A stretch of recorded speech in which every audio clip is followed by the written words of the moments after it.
నమస్కారం సార్. నమస్తే సార్ మల్లారెడ్డి గారు ఈ మధ్య కాలంలో చూసుకుంటే ఈ ల్యాండ్ ఇష్యూస్, అలా యూనివర్సిటీ ఇష్యూస్ వీటిలో ఎక్కువగా ఇరుక్కోవడం చూస్తున్నాం సార్. ఈ రోజు కూడా ల్యాండ్ విషయంలో ఏదో గొడవ అయిందంట కదా, మరి ఏం జరిగింది సార్ అక్కడ?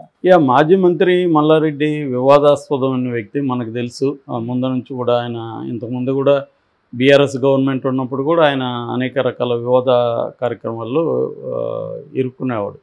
అయితే రేవంత్ రెడ్డి వచ్చిన తర్వాత అప్పుడు కూడా రేవంత్ రెడ్డి ప్రతిపక్షంలో ఉన్నప్పుడు మల్లారెడ్డికి వ్యతిరేకంగా రేవంత్ రెడ్డి అనేక పోరాటాలు చేశాడు. మల్లారెడ్డి ఒక భూ ఆక్రమణదారుడని అనేక చోట్ల ఆయన భూములను ఆక్యుపై చేసుకున్నాడు అనేది అప్పుడు కూడా రేవంత్ రెడ్డి చెప్పాడు. అప్పుడే చెప్పాడు, నేను రాగానే దీని మీద అంతా ఎంక్వైరీలు పెడతాను, మల్లారెడ్డి అంతు చూస్తానని అతను రేవంత్ రెడ్డి చెప్పేవాడు. దాని తర్వాత నిజంగానే రాగానే ఫస్ట్ మల్లారెడ్డి మీదనే పడ్డాడు రేవంత్ రెడ్డి. ఆయన ఆస్తులు ఎక్కడెక్కడ ఆక్యుపై చేస్తున్నారు వాటిని గవర్నమెంట్ ద్వారా ఇది చేయడం, ఆ ఆక్యుపై చేసుకున్న ఆ బాధితులంతా ఆర్గనైజ్ చేసి వాళ్ళ ద్వారా కంప్లైంట్లు ఇప్పించడం, దాని మీద చర్యలు తీసుకోవడం, దాంతో మల్లారెడ్డి కోర్టులకు వెళ్ళడం ఇలాగా జరుగుతుంది. సో ఈ క్రమంలో మల్లారెడ్డి ఏం చేశాడు, కాంగ్రెస్లో చేరడానికి శాయశక్తులు ట్రై చేశాడు.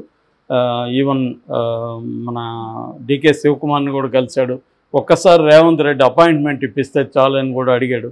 కానీ రేవంత్ రెడ్డి ఆయన విషయంలో స్ట్రిక్ట్గా ఉండదలుచుకున్నాడు. వచ్చినా కూడా తను చేర్చుకోకూడదు, మల్లారెడ్డి అంతా ఇది చూడాలి అనేది రేవంత్ రెడ్డి ఫిక్స్ అయ్యాడు. సో దాంతో మల్లారెడ్డికి కష్టాలు ప్రారంభమైనాయి. సో ఈరోజు లేటెస్ట్గా ఏం జరిగిందంటే Jeedimetla division Suchitra military compound road అంటారు. ఆ రోడ్లో మల్లారెడ్డికి 2 ఎకరాల 10 గుంటల ల్యాండ్ ఉంది. ఆ ల్యాండ్ ఆల్రెడీ ఆ ల్యాండ్లోనే మేము 1 ఎకరా 11 గుంటలు మేము కొన్నామని కొంతమంది కోర్టుకు వెళ్ళారు. అది కోర్టులో నడుస్తుంది. నిన్న ఏం జరిగిందంటే వీళ్ళందరూ వచ్చి ఒక 100 మంది దాకా కొన్న వాళ్ళు వచ్చి మొత్తం ఒక స్ట్రాంగ్ ఫెన్సింగ్ వేసేసారు. రేకులతో ఒక స్ట్రాంగ్గా ఫెన్సింగ్ వేసేసారు. సో 100 మంది పైన వచ్చారు. దాంతో మల్లారెడ్డి వాళ్ళు అడ్డుపడితే వాళ్ళని కొట్టడానికి వచ్చారని మల్లారెడ్డి, వాళ్ళ కొడుకు భద్రారెడ్డి, వాళ్ళ అల్లుడు రాజశేఖర్ రెడ్డి ముగ్గురు కూడా పేట్ బషీరాబాద్ పిఎస్ కిందకు వస్తుంది, పోలీస్ స్టేషన్ కిందకి వస్తుంది. వాళ్ళు పోలీస్ స్టేషన్కి వెళ్ళి కంప్లైంట్ ఇచ్చారు. కానీ వాళ్ళు పట్టించుకోలేదు పోలీసులు, ఎందుకంటే వాళ్ళు కోర్టు పరిధిలో ఉంది, మేమేం చేయలేమనేది వాళ్ళు చెప్పారు. సో ఈరోజు ఏం చేశారంటే మల్లారెడ్డి తన అంచర బ్యాచ్లతో అంతా అక్కడికి వెళ్ళాడు. వెళ్ళి అక్కడ ఫెన్సింగ్ని ధ్వంసం చేయడానికి ట్రై చేస్తుంటే వాళ్ళు వచ్చారు, ఆ ల్యాండ్ ఓనర్స్ 15 మంది వాళ్ళు వచ్చి ఇది మాది అని వాళ్ళ గొడవ అయింది. దాంతో మల్లారెడ్డి మనుషులు ఎక్కువ మంది ఉన్నారాడ. దాంతో పోలీసులు రంగంలోకి దిగారు. పోలీసుల్ని మీద కూడా ఆయన కోపం వ్యక్తం చేశారు. ఇప్పుడు వస్తున్నారు మీరు, మమ్మల్ని వాళ్ళు చంపడానికి 100 మంది వచ్చారు అని చెప్పి పోలీసులు ఎదురుగానే రే కూలగొట్టండి రా, ఎవడొస్తాడు చూస్తాను అని దాన్ని కూలగొట్టడానికి ట్రై చేస్తుంటే ఈ 15 మంది వచ్చి వీళ్ళు అబ్జెక్ట్ చేశారు. గొడవలు జరుగుతుంది. ఈ లోపల పోలీసులు సర్దారు. ఇదంతా కూడా వీడియో లీక్ అయింది, వీడియో బయటకు వచ్చింది. సో మల్లారెడ్డి ఇంకా బీఆర్ఎస్ గవర్నమెంట్ ఉన్నట్టే ప్రవర్తిస్తున్నాడు. ఆ పోలీసుల మీద కూడా గట్టిగా వెళ్ళి బెదిరించడం చేస్తున్నారు. వాళ్ళు ఏమంటున్నారంటే ఇది మేమేం చేయలేము, ఇది సివిల్ మ్యాటర్, కోర్టులో ఉంది. వాళ్ళేమో కోర్టు మాకు అనుకూలంగా ఇచ్చింది, ఇది మా ల్యాండ్ కాబట్టి మేము వేసుకున్నాం, 1 ఎకరా 11 సెంట్లు అదే గుంటల వరకు మేము వేసుకున్నాం, మిగతా మీది చూసుకోండి అని వాళ్ళు అంటున్నారు. ఈయనేమో లేదు ఇది నాది, నీ కోర్టులో ఉంది, నేను సిపి దగ్గరికి వెళ్తాను, మీ అంతు చూస్తానని పోలీసులను కూడా బెదిరిస్తున్నాడు. అంటే క్లియర్గా మల్లారెడ్డి మీద ఉన్న ఆరోపణలు ఏంటంటే ఆయన అనేక మంది ఆస్తులు వసూలు చేసుకున్నాడు, ఆక్రమణ చేసుకున్నాడు. అప్పట్లో ఆయన గవర్నమెంట్ కాబట్టి ఆ మాట వినేది, ఆయన మాట చెల్లేది. సో ఆ తర్వాత గవర్నమెంట్ మారిన తర్వాత ఆయన కష్టాలు మొదలైనవి. యాక్చువల్గా మనం చూస్తే ఎప్పుడైనా ఒక కొత్త గవర్నమెంట్ వచ్చినప్పుడు ఫస్ట్ ఎమ్మెల్యేలు, ఎంపీలు, మినిస్టర్లు వీళ్ళు ఫస్ట్ పడేది ల్యాండ్స్ మీద. ఇవి 2 రకాలుగా ఉంటుంది. ఒకటేమో కబ్జా చేస్తారు, రెండోదేమో ఎక్కడెక్కడ డెవలప్ చేయబోతామో వీళ్ళకి తెలుస్తుంది. ఇప్పుడు మనకి చంద్రబాబు పీరియడ్లో హైటెక్ ఏరియాలో డెవలప్మెంట్ జరగబోతుందని ముందుగా వాళ్ళు ప్లాన్ చేసుకుంటారు కదా, ఇక్కడ డెవలప్ చేద్దామని. సో అది వాళ్ళు ముందుగానే కొంత తన దగ్గరున్న వాళ్ళకి లీక్ చేస్తారు. లీక్ చేయగానే వాళ్ళు వెళ్ళి అక్కడ అప్పుడైతే అది డెవలప్డ్ కాదు కాబట్టి తక్కువకి ఇచ్చేస్తారు, అలా కొనేస్తారు. కొనేసిన తర్వాత డెవలప్మెంట్ స్టార్ట్ అవుతుంది. డెవలప్మెంట్ స్టార్ట్ అవ్వగానే ఈ ల్యాండ్స్కి వాల్యూ పెరుగుతుంది. ఇది రెగ్యులర్గా జరిగే ప్యాటర్న్. ఎవరున్నా, ఈవెన్ చంద్రబాబు కాదు, రాజశేఖర రెడ్డి ఉన్నా ఇది జరుగుతుంది, కేసీఆర్ ఉన్నా ఇది జరుగుతుంది, ఎవరున్నా ఇది జరుగుతుంది. సో ఇదొక మోడల్. రెండోది ఏంటంటే పోలీసుల్ని రౌడీజాన్ని ఉపయోగించుకొని వీళ్ళు వీక్ ఓనర్స్ ల్యాండ్స్ ఎక్కడెక్కడ ఉన్నాయనేది ముందు కలెక్ట్ చేస్తారు.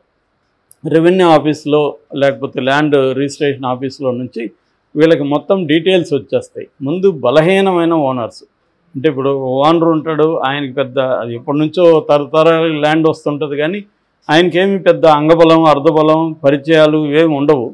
సో అలాంటి వాళ్ళు ల్యాండ్ ఆక్యుపై చేసుకుంటే వాళ్ళు ఏమి చేయలేరు. ఎక్కడికి పోవాలి, వాళ్ళు పోలీసు దగ్గరికి పోవాలి, లేదా కోర్టులో వేయాలి, కోర్టులో తేలవు.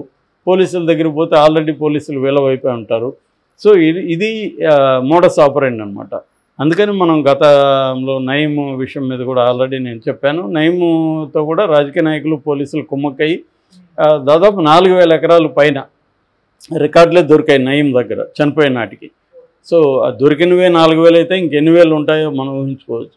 సో నయీం మోడస్ ఆపరెండి కూడా ఏంటంటే ముందు ఎక్కడెక్కడ వీక్ ఓనర్స్ ఉన్నారో ఆ లిస్టుని ముందు సంపాదించడం, అక్కడికి తన ఓనర్ దగ్గరికి తన మనుషులను పంపించడం. ఇట్లా నయీం అన్న నీ ల్యాండ్ కొంటాను అంటున్నాడు అని చెప్తే నేను అమ్మను అంటాడు. నువ్వు అమ్మకుండా కుదరదు, అమ్మకపోతే నీకు 2 కొడుకులు ఉన్నారు, పలానా స్కూల్లో చదువుతున్నారు, సో అందులో ఒకడే ఉంటాడు, నీకు ఏ కొడుకు కావాలో తెలుసుకో అని డైరెక్ట్గా బెదిరించడం. దాంతో ఓనర్ ఏం చేస్తాడు, తెలిసిన వాళ్ళని పట్టుకొని పోలీస్ స్టేషన్కి వెళ్తాడు. పోలీసులు ఎవరు బెదిరించారంటే ఇలా నయీం మనుషులు. అంటే ఎందుకు నయీంతో గొడవ, మేము కూడా ఏం చేసేదేమి ఉండదు, ఇక్కడ నువ్వు ఏదో కాంప్రమైజ్ అవ్వు అని చెప్తారు. ఫైనల్గా అతను అన్నీ తిరిగి అలసిపోయి కొడుకులు ముఖ్యమా లేకపోతే ల్యాండ్ ముఖ్యం అనుకున్నప్పుడు కొడుకే ముఖ్యం అనుకొని ఆ ల్యాండ్ ఫర్ ఎగ్జాంపుల్ ₹1,00,00,000 ల్యాండ్ అనుకో, ఇతను 20 లక్షలు 30 లక్షలు ఆఫర్ చేస్తాడు. సో ఇతను 30 లక్షలు తీసుకొని ల్యాండ్ అతనికి అమ్మేస్తాడు. లీగల్గా నయీం వైపుకు వెళ్ళిపోతుంది. నయీం ఎవరో బినామీ మీద దాన్ని పెట్టేస్తాడు. సో ఇది రాజకీయ నాయకులు, పోలీసులు, నయీం ముగ్గురు కలిసి సిండికేట్గా ఈ పని లీగల్గా ల్యాండ్స్ని తమ వైపు చేసుకోవడం. ఇది ఇల్లీగల్గా ఏమీ లేదు. ఇప్పుడు మల్లారెడ్డి అన్న ఇల్లీగల్గా ఆక్యుపై చేశాడు, ఈ లీగల్గానే తమ పేరుతో చేస్తే రిజిస్ట్రేషన్ అయిపోతే ఇంకోర్టుకు పోయినా కూడా ఏం కాదు కదా. సో ఇది బీఆర్ఎస్ వాళ్ళు కూడా చేశారు. అందుకని బీఆర్ఎస్ వాళ్ళు లేదా కేసీఆర్ నయీంని ఎందుకు చంపారు ఫేక్ ఎన్కౌంటర్లో అంటే, నయీం వాళ్ళకి ల్యాండ్ విషయంలో అడ్డొస్తున్నాడు. ఎక్కడ పోయి ఇప్పుడు కొత్తగా వీళ్ళు వచ్చింది గవర్నమెంట్, వీళ్ళు వెళ్ళి ల్యాండ్స్ని ఆక్యుపై చేసుకోవాలి, ఎక్కడ పోయి ఆక్యుపై చేసుకోవాలనుకున్నా నయీం పేరు వస్తుంది అక్కడ. సో ఇది తలనొప్పిగా మారింది. నయీం ఏమో వీళ్ళని క్యారీ చేయట్లేదు. సో అందుకని వాడిని తొలగించుకుంటే మనకి క్లియర్ అవుతుంది కదా అనేది ప్రధాన కారణం. అంత తప్ప వాడేదో రౌడీ దాన్ని మేము నిర్మూలించాలి ఇదంతా బుస్ విషయం. అది బేసిక్గా ఎక్కడైనా ఇదే జరుగుతుంటుంది. మనకి ఇప్పుడు అమరావతి స్కామ్ కూడా అదే కదా. అమరావతి రాజధాని పెట్టబోతున్నామని అక్కడ చెప్పగానే ముందే అక్కడ వీళ్ళ మనుషులు ల్యాండ్స్ కొనేశారు. ల్యాండ్స్ కొన్నాక అక్కడ రాజధాని డిక్లేర్ అయింది, ఆటోమేటిక్గా ల్యాండ్స్కి వాల్యూ పెరిగింది. అందుకనే ఇప్పుడు అక్కడ రింగ్ రోడ్ అసైన్మెంట్ ఇదంతా కూడా కేసు కూడా దాని మీదే. పోనీ జగన్ ఏమన్నా ఉత్తముడా అంటే జగన్ వైజాగ్లో కూడా అదే చేస్తున్నాడు. వైజాగ్కి వీళ్ళందరూ వెళ్ళి ల్యాండ్స్ కొనడం ఆల్రెడీ అక్కడ కూడా చంద్రబాబు అనుచరులు రామోజీరావు కావచ్చు, భరత్ కావచ్చు, ఇలాంటి వాళ్ళు అక్కడ కూడా బలంగా ఉన్నాయి. బట్ ఇంకా అక్కడ మిగిలిన ల్యాండ్స్ని అవి చేయడం, ఆక్యుపై చేసుకున్నవి లాగడం. అందుకోసమే అక్కడ సుబ్బారెడ్డి తర్వాత విజయసాయిరెడ్డి వీళ్ళని పెట్టారు. సో ఎవరైనా కూడా అధికారంలో ఉన్నప్పుడు ప్రధానంగా ల్యాండ్స్ మీద ఫోకస్ ఉంటుంది అన్నమాట. ఎందుకంటే ఈ ల్యాండ్ని ఈజీగా ఆక్యుపై చేసుకోవచ్చు, ఓనర్షిప్ సరిగా ఉండదు, కోర్టులు త్వరగా తేల్చవు. ఎందుకంటే ఆల్రెడీ కోర్టులో 5 కోట్ల కేసులు పెండింగ్లో ఉన్నాయి. ఈ ల్యాండ్ ఇష్యూలు ఎప్పుడైనా కూడా కోర్టులో తేలవు. సో బయట తేలవలసిందే. పోలీసులు మేము సివిల్ కేసు అని వాళ్ళు తప్పించుకోగలరు. కాబట్టి ఈ మోడస్ ఆపరెండి జరుగుతుంటుంది. మల్లారెడ్డి కూడా అదే మెథడ్లోనే చాలా ల్యాండ్స్ ఆక్యుపై చేసుకున్నాడని విమర్శలు ఉన్నాయి. అందులో ఒకటే ఈరోజు ఇలా జరిగింది. అంటే ఆల్రెడీ ఈ 15 మంది కలిసి అక్కడ 1.11 గుంటలు ల్యాండ్ కొనున్నారు. దాన్ని ఆయన ఆక్యుపై చేసుకొని ఈ 2 ఎకరాలు నాదని ఆయన చెప్తున్నాడు మొన్నటి వరకు.